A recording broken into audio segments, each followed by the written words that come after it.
Olá, depois de detalharmos o desafio para acabar com os lixões no Brasil, hoje o Agir Sustentável explica por que a instalação dos aterros sanitários não é sozinha a solução para a gestão dos resíduos urbanos.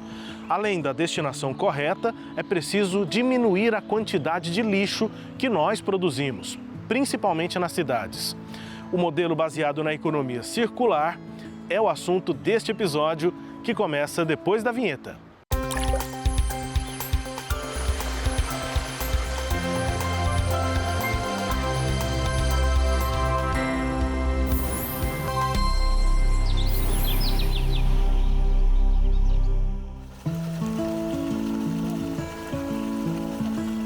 A economia circular é um modelo econômico que busca reutilizar, renovar e reciclar produtos e materiais. O objetivo é criar um ciclo contínuo, reduzindo o consumo de recursos naturais e a geração de resíduos. Uma palavra adicionada recentemente entre essas metas é reparar, valorizando o conserto de produtos que passam a ter uma vida útil mais longa. Com esses princípios, a sociedade diminui os impactos sociais e ambientais do consumismo. A transição do modelo linear para a economia circular gera mais inovação nas empresas e amplia as oportunidades de novos negócios. Mas essa transição exige coordenação entre medidas, tanto no setor público quanto no setor privado. Na natureza, nada se cria, nada se perde, tudo se transforma. E a partir disso, é possível pensar alternativas para um futuro cada vez mais sustentável. O modelo de economia circular apresenta uma nova maneira de encarar a origem e o destino do que é produzido e também do que é descartado. Estende a vida útil dos produtos desde a sua concepção de design e por meio de reparos e manutenções, aposta em novas formas de consumo, amplia a reciclagem de componentes e otimiza o atual modelo de produção. O que hoje é considerado resíduo passa a ser recurso. Com os princípios da economia circular, a sociedade diminui os impactos negativos do consumismo nos contextos social e ambiental. E inúmeras oportunidades podem surgir com a transição do modelo linear para a economia circular.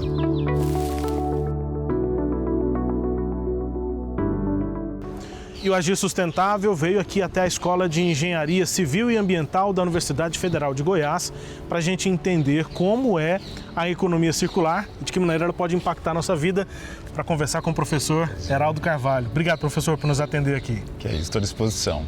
Bom, professor, o que é a economia circular, né? Como é que ela pode causar efeitos práticos nessa gestão dos resíduos? Olha, o principal objetivo dela é o desenvolvimento sustentável. Então, assim, visando evitar o esgotamento dos recursos naturais.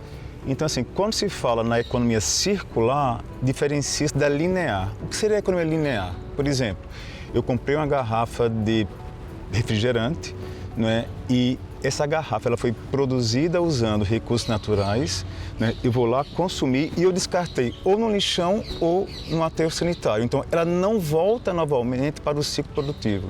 Então, ela deixa de ser circular. Então, ser circular, basicamente, vai envolver a reutilização de resíduos e a reciclagem de resíduos. O melhor exemplo da circular é a latinha de alumínio, que dificilmente você vai encontrar ela em lixões ou em aterro sanitário. Então, essa lata que é produzida com recurso natural, ela volta para o ciclo produtivo, fazendo com que a gente conserve, de certa forma, o que a gente tem e deixe para gerações futuras recursos naturais e economia com relação, obviamente, à questão ambiental. Um ponto importante, né, além dessa mudança de pensamento sobre os produtos, é também mudar a forma como a gente produz o lixo, né, professor? Os brasileiros produzem, em média, mais de 1 quilo de lixo todos os dias, é muito, né? Na verdade, assim, eu diria que o mundo inteiro produz muito lixo, né? Essa é a verdade. O que acontece na diferença é que, na maioria dos países mais desenvolvidos, né, ocorre um grande aproveitamento e uma grande reciclagem daquilo que é produzido, né? Enquanto os nossos índices são muito baixos ainda, fazendo com que a nossa economia não seja completamente circular. Pelo contrário, está em níveis muito insuficientes. Mas, assim, de que forma a gente pode também reduzir? Há exemplos para isso, né? Então, assim, esse consumo excessivo Você vai numa farmácia, compra um medicamento simples, pegou uma sacolinha pequena e tudo aquilo que você chega em casa e a gente sabe que descarta imediatamente, eu deveria evitar. Ou vai numa loja comprar uma roupa pessoal. Eu não preciso que embale em papel seda, que põe numa caixa com um laço. O mesmo desperdício de alimentos, né? Exatamente, que é um absurdo. Porque isso depois vai para um aterro. Trazer o maior problema no aterro, que é a geração do chorume e o risco de contaminação ambiental. Então, assim, a gente precisa entender que isso é economia para o nosso bolso, economia para todo mundo na questão daquilo que eu tenho muito, está faltando para alguém. Então, assim, ser circular é você voltar para a cadeia produtiva aquilo que eu descartei. E a gente tem que fazer isso por várias razões, né? Agora, claro que tem que ter políticas globais para que isso aconteça numa escala mais eficiente. Não adianta uma conversa de 3 ou 4 pessoas que nunca vai resolver a questão dessa economia. A gente não andou até aqui à toa, né? A gente está vendo aqui exatamente na Escola de Engenharia Civil e Ambiental, isso que a gente vê em vários lugares das cidades brasileiras aí há muitos anos, né? Eu estou com uns 35 para 36 anos. Desde a minha infância eu vi, digamos que o início dessa implantação mais maciça, né? De lixeiras separadas, né? Para que a coleta de lixo e resíduos seja mais racional e para que o vidro possa ser reutilizado, o metal, enfim. Parece que já são tantos anos aí, 20, 30 anos disso e o desafio continua o mesmo, professor? Continua assim, os nossos índices continuam muito baixos e aquém das metas propostas, não só pelo Plano Nacional de Resíduos, como pelo Plano Estadual de Resíduos. Então, tem as metas para que a gente progressivas e a gente não consegue alcançá-las. Muito porque, né, tem a questão de ter uma estrutura melhor de coleta seletiva, uma estrutura melhor com relação às centrais de triagem, né, que assim, ele não consegue absorver todo o lixo que é gerado. Isso eu falo de forma geral para o estado de Goiás. E assim, e a questão da educação ambiental e consciência das pessoas, né? Então assim, a gente tem que separar. E separar tem que ter informação e tem que criar o hábito. Então assim, enquanto só uma pessoa fizer, é muito difícil. Então assim, tem que ter uma política maior para a participação da população em geral. Envolvendo a população, cada um de nós, mas também empresas, grandes ou pequenas, e o próprio poder público. Exatamente. Então, a logística reversa, que não pega os resíduos comuns, mas pega assim os eletrônicos, o que bateria, então assim, compete ao gerador, ao produtor e compete ao comércio, né, se juntar, se articular, encontrar um modelo que se consiga retornar essas coisas para a reciclagem ou para um tratamento adequado, né? E dessa forma a gente manter a tal da economia circular. Então, assim, é um tripé. O poder público, se falou, o privado e a sociedade. Se a sociedade não participa também, é muito difícil que aconteça, porque assim, não há fiscal para todo mundo. E aí, um dos grandes exemplos que a gente percebe é assim, no mundo que está mais adiantado, então, o seu vizinho vai te incomodar se você pegar e misturar. E ele vai chamar a sua atenção. Condomínio, né? Você vendo as pessoas fazendo a coisa correta, você termina integrando aquilo ali. Então, assim, tem que ter pontos de entrega voluntária para vários resíduos que são da logística reversa. A gente tem muito poucos ainda. Então, assim, é uma educação ambiental continuada. Então, se falta estrutura implantada, física, para receber esses resíduos. E aí, depois que ela estiver organizada, vai ter que a população participar. E aí, também com a questão da divulgação, muita informação, que pouco a gente vê. Então, se for observar o que acontece no mundo de hoje, no Instagram, você não vê. Infelizmente, ainda não. Isso sendo chamado. Então, assim, a gente passa por um processo superficial, com relação às questões relacionadas à vida de uma forma geral, mas retomando o assunto aqui da gestão de resíduos, então é isso. Então, o governo tem que ter suas ações continuadas, como te falei, isso não acontece.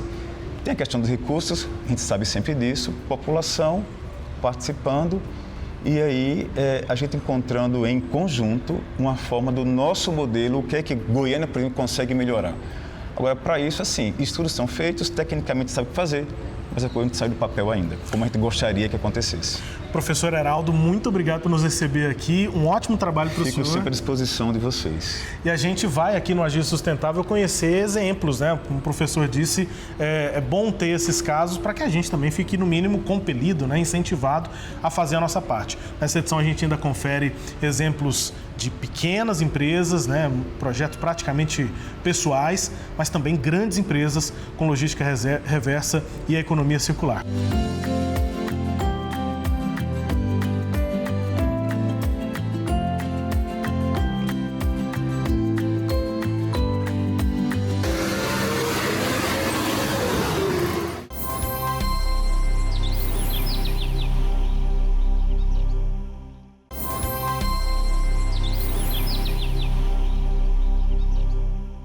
Agir Sustentável de volta para, a partir de agora, conferir 2 exemplos de aplicação prática da economia circular. Você já parou para pensar na quantidade de garrafas plásticas que você já comprou e depois jogou fora? Pois é, a Coca-Cola, pela empresa Refrescos Bandeirantes, realiza desde 2005 o programa Recopete, com cooperativas e empresas de reciclagem nos estados de Goiás e Tocantins. A intenção é estimular a reciclagem das embalagens e a conscientização ambiental. E a gente foi conferir de perto.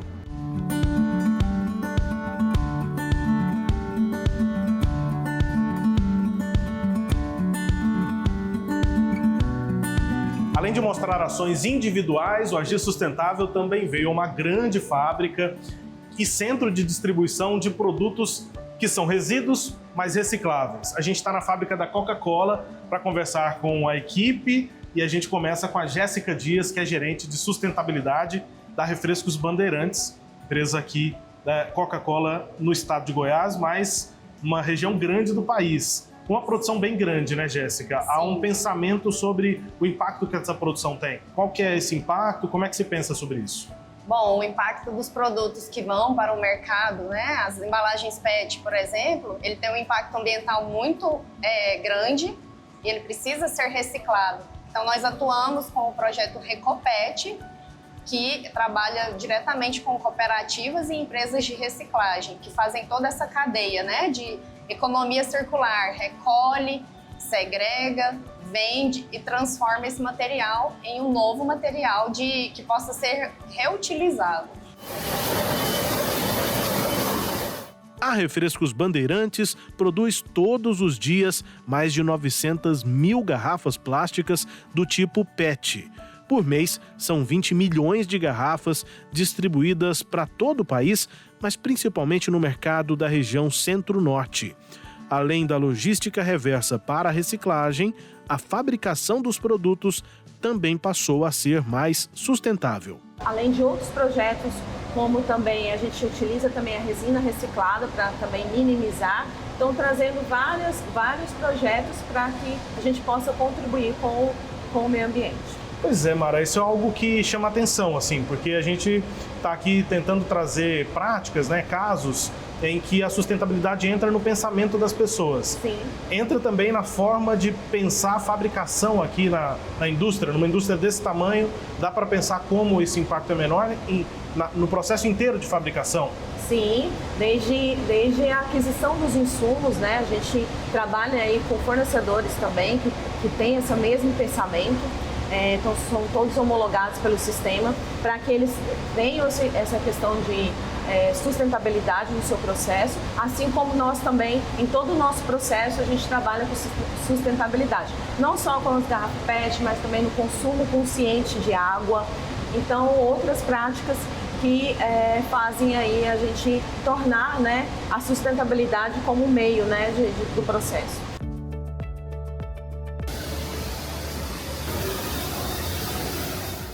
Depois de conhecer a produção das embalagens e dos produtos, nós fomos a uma das cooperativas de reciclagem que atuam em parceria com a iniciativa de economia circular da Coca-Cola.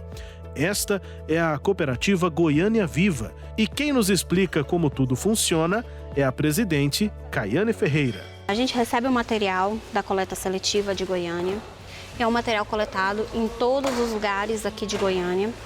Após essa coleta, são entregues, nós descarregamos os caminhões ali. Após descarregar os caminhões, enchemos os bags, colocamos nas mesas, né, para as meninas fazerem a triagem. Após a triagem, a gente passa a fazer a venda do material. É como diz, os nossos terceiros, né, que inclusive um dos nossos terceiros que a gente repassa também tem um convênio com a Coca-Cola, com a Refrescante, que é a Melos Reciclagem, que aí a gente repassa para eles, né? Aí quando a gente repassa para eles, aí eles já passam também o fornecimento, como foi feito a entrega do material para a Jéssica, né, Jéssica? Igual a gente faz também para eles, que é a nossa meta, que nós temos que ter uma meta para poder cumprir também com a refrescante. Quantos trabalhadores, quantas pessoas trabalham aqui? Nós temos 8 homens cooperados. Somos cooperados, né? Como dizemos, somos cooperados, não somos trabalhadores, somos cooperados. E somos 10 mulheres. Cooperados, quando você diz, é para destacar que todo mundo tem uma participação. Sim, perfeito. Na empresa, né? Sim, é uma empresa. Aqui é uma cooperativa. Aqui não é uma empresa privada. Aqui é uma cooperativa. Sempre firmamos, cooperados. Não pessoas trabalhadores. Somos cooperados que trabalhamos para ajudar a nossa natureza. Sim, pois é. E aí eu queria te perguntar, Caiane, né, nessa ponta, né, que vocês representam, nessa cadeia de produtos, né? Os produtos são fabricados, produzidos e eles, na cabeça de muita gente, tem um fim, né? Aqui não é exatamente um fim. Não, aqui é só uma parte, é só o começo. Ou um reinício, né? Um reinício da devolução para poder fazer a volta para as prateleiras.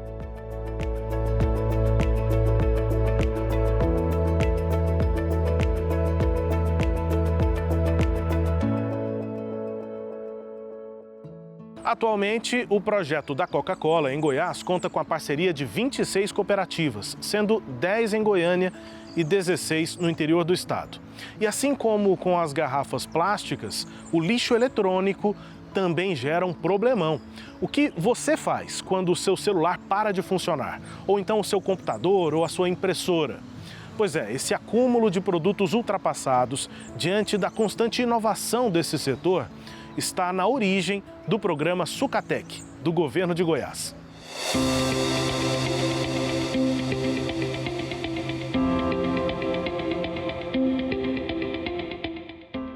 E o Agir Sustentável veio, na prática, conhecer como é que funciona aqui o Sucatec, programa do estado de Goiás, com o Tiago Angelino, que é gerente de inovação para a economia circular da Secretaria de Ciência e Tecnologia aqui do estado. E também estamos aqui com o gerente operacional do programa Sucatec, o Diego Martins. Tiago, obrigado por receber a gente aqui. Você vai nos explicar passo a passo como é que funciona, né? Isso, sejam bem-vindos, né? Então, é uma iniciativa do estado de Goiás, o programa Sucatec, que ele nasceu em 2021, através de uma parceria com a OSC, a Organização da Sociedade Civil, Programando o Futuro. Bom, antes da gente passar aqui pelos lugares, explicar onde a gente está especificamente, né? O material chega aqui, tem uma triagem, enfim. Qual foi o objetivo desse programa, como você disse lá em 2021, quando ele começou? Tinha uma questão interna para ser resolvida, que eram os equipamentos do próprio governo estadual, de várias secretarias, que ficavam meio sem destino, né? Não se sabia quando é que eles poderiam parar de ser usados e o que era feito com eles depois de não terem mais uso. Isso. Então a iniciativa nasceu lá em 2021 com um foco voltado para o setor público. Então lá em 2021 era difícil de não ter uma secretaria que tinha algum galpão, alguma sala, algum local que era reservado só para o acúmulo de eletroeletrônicos, né? Então nessa época existia uma comissão de avaliação de eletroeletrônicos que ela poderia avaliar se era um equipamento ocioso, inservível ou irrecuperável. Só que que era muito engessado a legislação, a parte jurídica, então as comissões preferiam fazer o armazenamento desse eletroeletrônico até para se preservar, porque a legislação era muito rígida e levava toda a responsabilidade para essa comissão. Então veio o Sucatec trabalhou com essa parte do arcabouço legal, deixou mais flexível a legislação para a gente poder trabalhar com esse eletroeletrônico do setor público. Então, lá em 2021, todas as secretarias tinham algum galpão para armazenar esse eletroeletrônico. Para você ter uma ideia, as escolas, né, a rede pública estadual, todas as escolas, a maioria das escolas tinha uma sala de aula que estava inutilizado para fazer esse armazenamento do eletroeletrônico. Então, o Estado veio, trouxe o problema, a gente tinha um financiamento, só que a gente não tinha expertise. E aí veio a Programando o Futuro, o nosso parceiro, que tem essa expertise de trabalhar com a parte de manuseio desses eletroeletrônicos. Dessa parceria surgiu o Sucatec, né? Inicialmente com foco para o setor público. Porém, agora, em 2024, a gente está expandindo com foco também no privado. Então, hoje, eu posso te dizer que a gente trabalha com o setor público e com o setor privado. E o privado, seja doméstico, seja empresarial, comercial. Pô, aí entra também o computador em casa, né? Aquele computador antigo que está em casa, a gente não sabe o que faz com ele. O Socatec é um destino. E aí a gente mostra aqui, né, Thiago, que tem esses locais de descarte, né? Esses equipamentos aqui, enfim, eles ficam distribuídos em lugares da cidade. Explica pra gente como é que funciona. Tá, então esses aqui são os chamados pontos de coleta voluntária, né? Então isso aqui é uma parceria com a Secretaria do Meio Ambiente Estadual. Então esses equipamentos são financiados pela Secretaria do Meio Ambiente e eles são pontos de coleta que são espalhados por todo o estado. Uhum. E aí basicamente tem esse pequeno galpão aqui e a pessoa vem aqui, né? Vamos mostrar aqui de pertinho. Tem uma gaveta, né? Isso. Você traz seu equipamento, puxa aqui essa gavetona, e depois tem um buraco de lá, ó, lá dentro. E é bom destacar também que, além do eletroeletrônico, esse ponto de coleta ele está disposto também para coleta de pilhas e baterias, que é um dos grandes vilões aí de contaminação do solo, né, pelos eletroeletrônicos. Perfeito.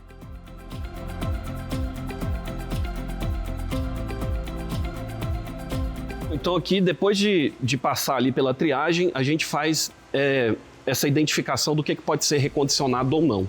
O que não pode ser recondicionado, ele vem para a nossa desmanufatura, que são essas bancadas aqui, onde é trabalhado o desmanche desses equipamentos. Então aqui a gente faz a separação, que um eletroeletrônico ele tem plástico, ele tem alumínio, ele tem ferro, alguns têm isopor, tem madeira. Então aqui a gente faz a destruição e a separação deles. Uhum. Tem ali uma divisão, né? Inclusive de memórias, processadores, baterias.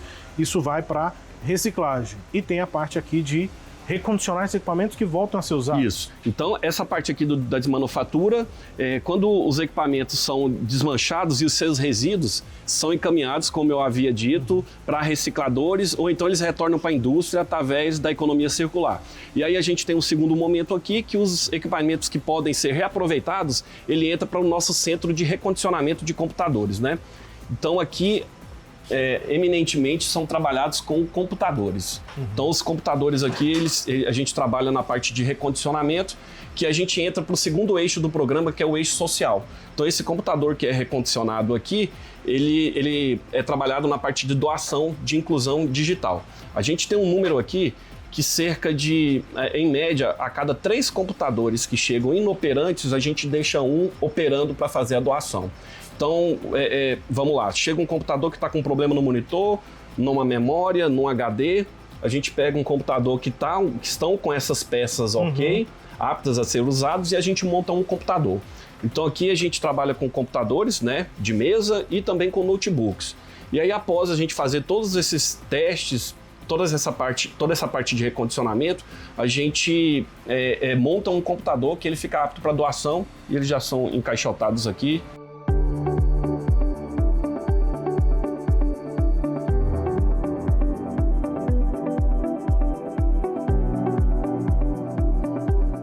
Tiago, e aí chegamos então nas salas de aula e todos os equipamentos que a gente está vendo aqui vieram exatamente do programa, são todos reaproveitados e eles servem para quê? Que tipo de aulas a gente tem aqui? Isso, então a gente trabalhou e a gente conversou sobre o eixo ambiental do programa e trabalhamos também com o eixo social, que é o das doações dos computadores. Uhum. Então esses equipamentos que entram no programa, eles são também peças principais para a gente trabalhar o terceiro eixo, que é o educacional. Então aquele computador que entrou no programa, que ele foi recondicionado, eles estão aqui nessas bancadas, né?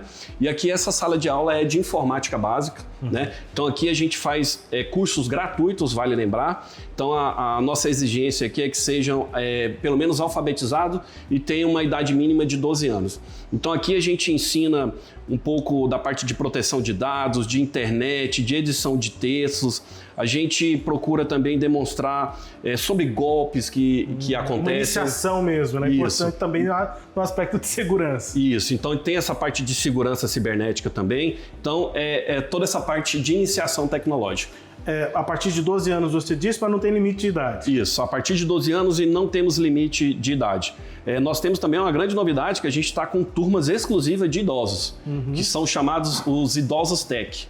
Então, a gente não faz distinção de limite de idade. Bom, esse é um dos cursos, mas são 3 ao todo, né? Isso. Mostra pra gente, Essa a gente aqui, tem outras salas aqui. Isso, essa aqui é a sala destinada à informática básica, né? Então, a gente tem aqui uma segunda sala de aula, que ela é focada no recondicionamento. Esse recondicionamento de computadores e uma novidade que são os recondicionamentos de celulares. Podemos entrar aqui, né? Sim, fica à vontade. Bom, aqui os estudantes, então, aprendem uma parte de mão na massa, né? A gente já vê outro tipo de sala de aula. Eu fiz um curso de montagem, manutenção de computadores, acho que bem parecido com isso. Para muita gente pode não ser, mas para mim isso aqui é um aspecto, tem cara de sala de aula isso aqui. Isso, pode não parecer, mas essa aqui é uma sala de aula e é um dos cursos vitais para dentro do programa, porque aqui é trabalhado o recondicionamento de computadores e a novidade, quando eu mencionei, de celulares, né? Então, os computadores aqui que são recondicionados em sala de aula vão para a nossa linha de produção que a gente trabalha a parte de doação.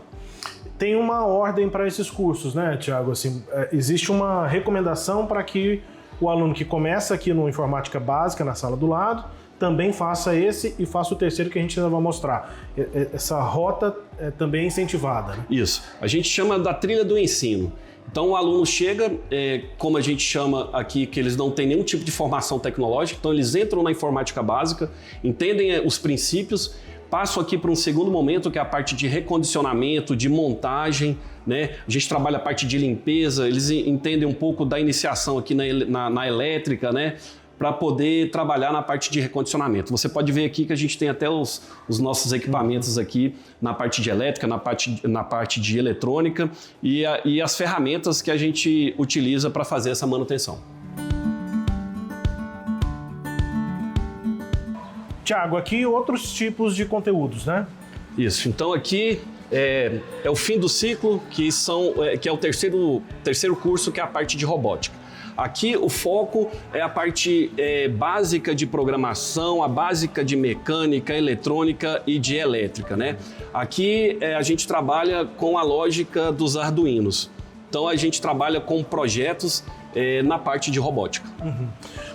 No final da rota de 3 cursos diferentes, aí há uma capacitação técnica já, basicamente. Isso. Se o aluno fizer um curso independente e não seguir a trilha, ele recebe um certificado simples de conclusão de curso. Se ele concluir toda a trilha, ele recebe um certificado de capacitação via Pronatec, né, que é o Programa Federal Tecnológico.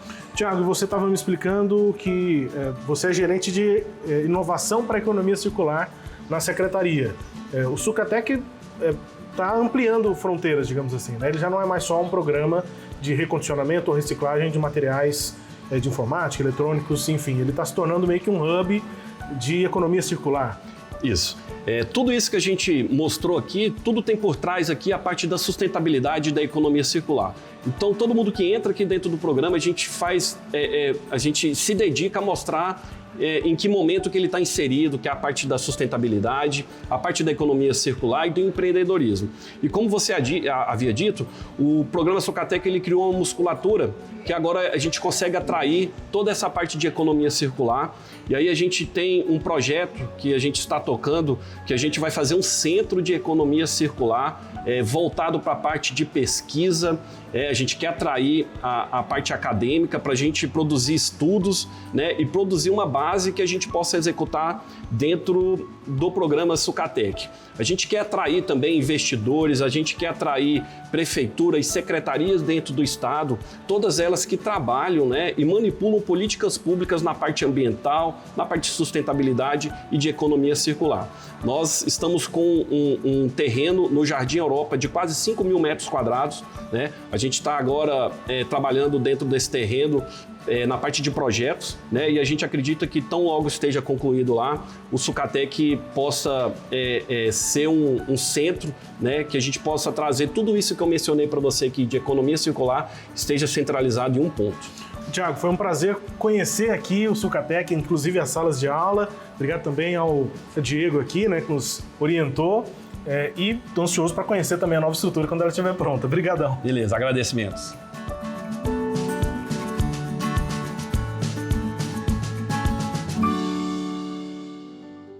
Como vimos aí no Sucatec, a transição para uma economia circular depende de como indivíduos e organizações aprendem a inovar e aplicam o que aprenderam no mundo real. A educação, desde a escola primária até a pós-graduação, tem um papel vital para que alunos de todas as idades tenham conhecimentos e habilidades para aplicar o pensamento circular nas suas profissões. E assim a gente encerra esta edição do Agir Sustentável e eu espero você no nosso próximo encontro. Tchau!